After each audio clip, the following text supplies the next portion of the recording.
Hi friends, మీకు ఈ video నచ్చితే ఈ వీడియోని లైక్ చేయండి, సబ్స్క్రైబ్ చేయండి. వినాయకుని నిమజ్జనం కోసం అన్ని ఏర్పాట్లు కూడా చేసుకుంటూ ఉంటారు. అప్పుడే వినాయకుడిని ఇక ట్రాక్టర్లో ఎక్కించేసి డప్పులు కొడుతూ ఉంటే ధాత్రి వాళ్ళందరూ కూడా డ్యాన్స్ చేస్తూ ఉంటారు. అలా ధాత్రి, కేదార్, సురేష్, కౌశికి అందరూ కూడా వినాయకుని ఊరేగింపుల్లో పాల్గొంటూ చాలా సంతోషంగా డ్యాన్స్ చేస్తూ ఉంటారు.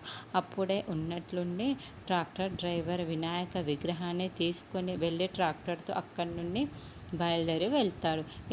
ఆగండి ఆగండి అని అందరూ పిలుస్తున్నా కూడా ఈ లోపలే ట్రాక్టర్ వెళ్ళిపోతూ ఉంటుంది.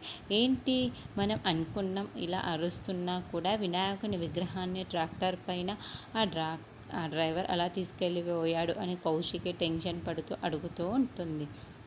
అక్క, మీరెవరో కంగారు పడకండి, నేను వెనకాలే పెడతాను కదా, నేను చూసుకుంటాను కదా అని యువరాజ్ చెబుతూ ఉంటాడు. ధాత్రి, కేదార్ షాకింగ్గా చూస్తూ ఉంటారు. ఆల్రెడీ యువరాజ్ కారులో బయలుదేరి వెళ్తూ ఫస్ట్ టైం ఆ జేడీని జగదాత్రిని కలిపి నేను ఓడిస్తున్నాను. నా ప్లాన్ ఈసారి సక్సెస్ అయిపోయింది అని నేరుగా ఆ వినాయకుని విగ్రహాన్ని మీనర్కి అప్పజెప్పేస్తూ ఉంటాడు. భాయ్, వినాయక విగ్రహం మీకు వచ్చి చేరిపోయింది కదా, ఇక నా పని పూర్తయిపోయినట్లే అని యువరాజ్ చెప్తూ ఉంటే మీనర్ ఆ విగ్రహాన్ని చూసుకుంటూ, ఏంటి జేడి, నువ్వు నా చేతిలో ఈసారి ఓడిపోయావు కదా.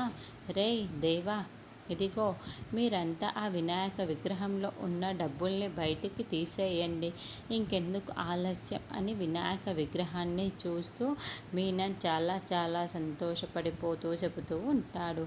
అలాగే భాయ్ అంటే వాళ్ళు విగ్రహం దగ్గరికి వస్తూ ఉంటే పిల్లి కళ్ళు మూసుకొని పాలు తాగుతూ ఉంటే ఎలా అంటూ జేడీ వాయిస్ వినిపిస్తూ ఉంటుంది.